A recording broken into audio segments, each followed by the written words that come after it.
Dakota Ditcheva has built a reputation as one of the most dangerous flyweights outside the UFC, and the road to get there wasn't a straight line of easy wins.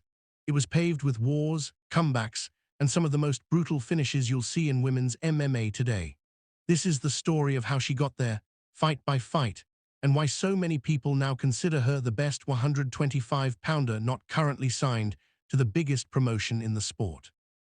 Let's start back in late March, when Dakota walked into a packed arena in Greater Manchester to face Amy Perney, a Scottish striker who came in undefeated across 9 fights and holding a Muay Thai title belt in the flyweight division. Perney wasn't just tough on paper.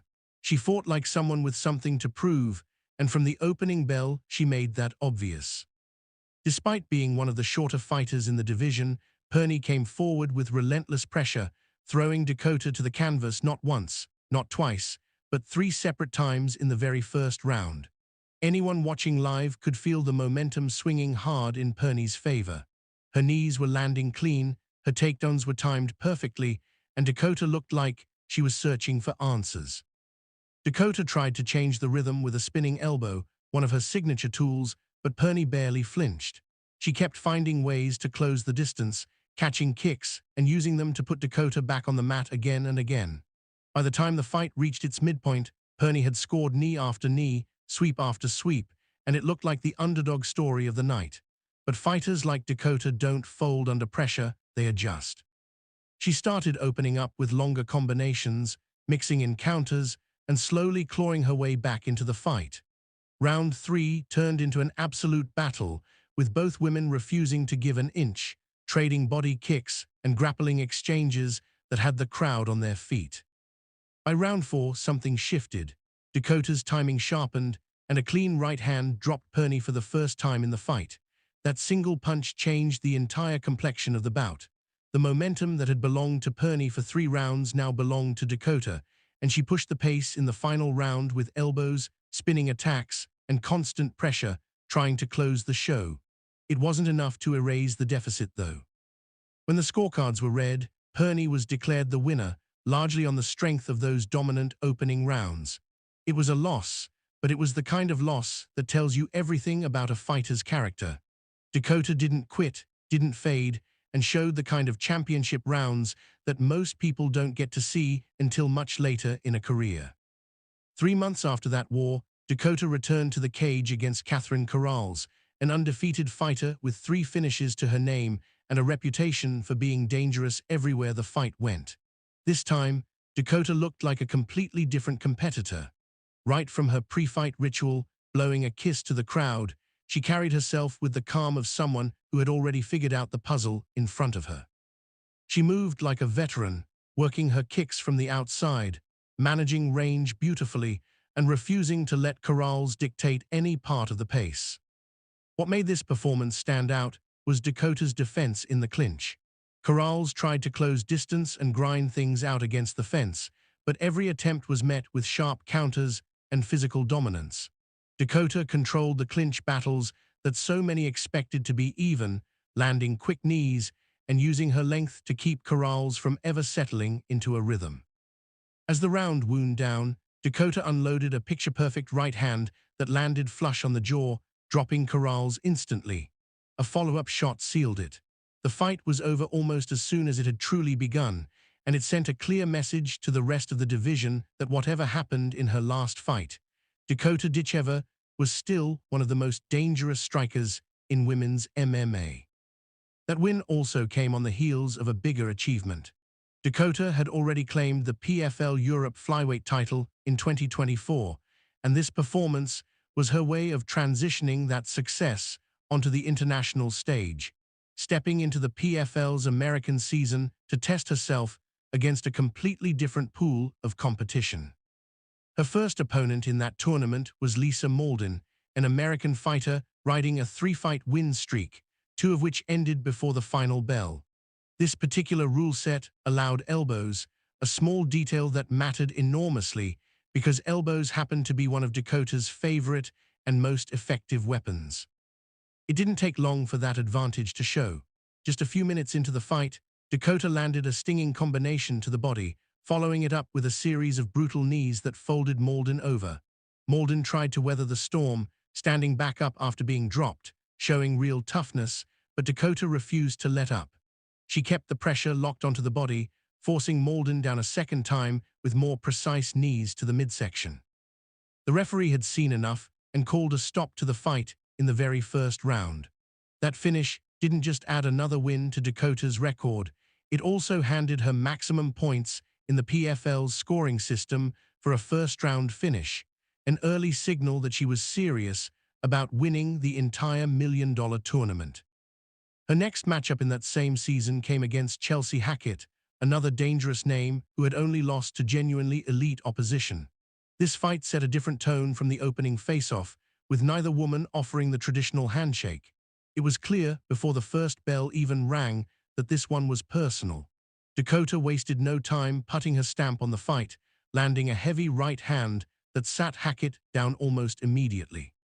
From there, she attacked with a mix of leg kicks and punches, never settling into one pattern long enough for Hackett to time her. The turning point came when Hackett tried to change the fight by pulling things into a grappling exchange, hopping to neutralize Dakota's striking advantage. Instead, it opened her up to even more damage, because closing that kind of distance against Dakota just means eating knees. And that's exactly what happened. Dakota unloaded a series of fast, compact punches straight to the body, folding Hackett in pain and forcing a stoppage. It was another statement finish, another reminder that whatever weaknesses people thought they saw in her striking after the Perney fight, they simply weren't there against everybody else. All of that build-up led to August 2024, when Dakota stepped into the biggest fight of the PFL American tournament so far, the main event slot against Josie Bishop, who many considered the most complete striker Dakota had faced up to that point. Bishop came in with 7 straight wins and a reputation as a nearly flawless finisher, someone who could break an opponent down on the feet or on the mat with equal comfort.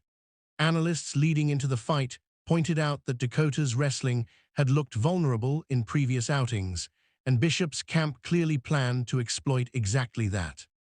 From the opening exchanges, though, Dakota looked calm and calculated. She tested range early, dropped back when she needed space, and waited for her openings rather than rushing them. Bishop tried to bring the fight to the mat, confident in her grappling pedigree, and for a moment it looked like her game plan was working.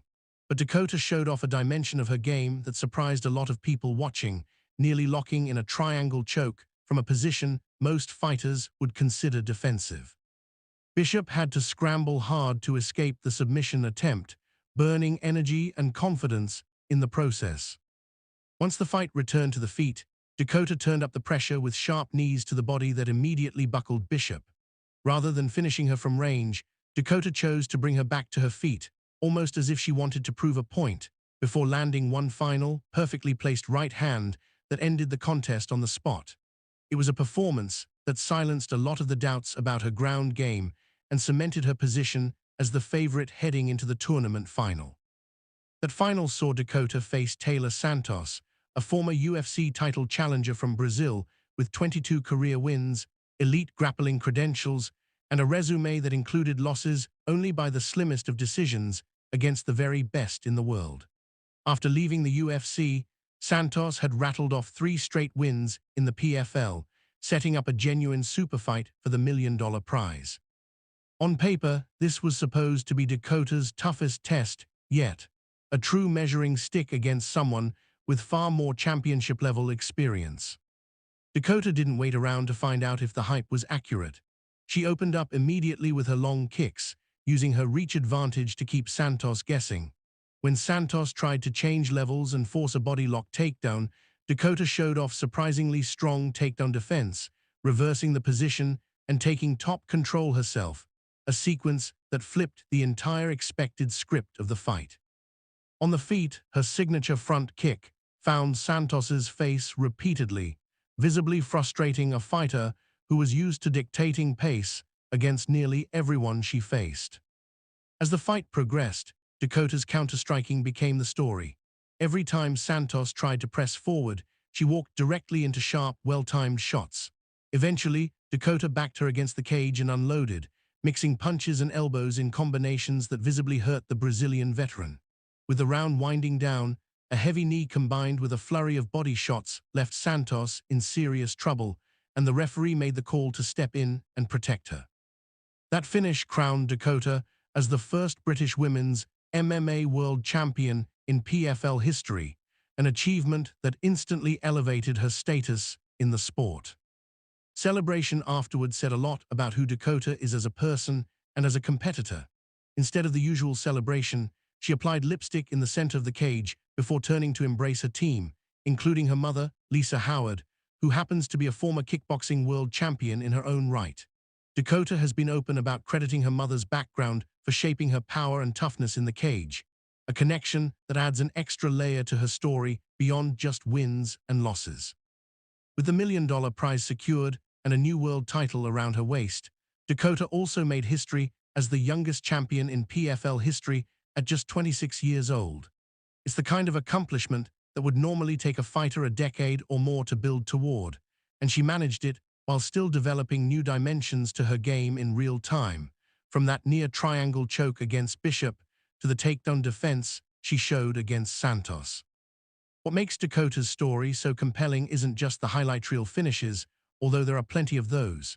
It's the arc of it all, a tough, grinding loss against Perney that exposed real vulnerabilities, followed by a run of dominant performances that answered every single question raised by that defeat. She didn't avoid her weaknesses, she fixed them in real time against increasingly dangerous competition on the biggest stage the PFL could offer her. There's already talk in the combat sports world about who could be next for Dakota, with plenty of names being floated as potential future opponents at the top of the flyweight division.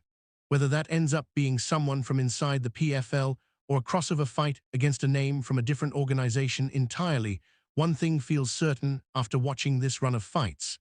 Dakota Ditcheva isn't just a rising name in women's MMA anymore. She's already arrived.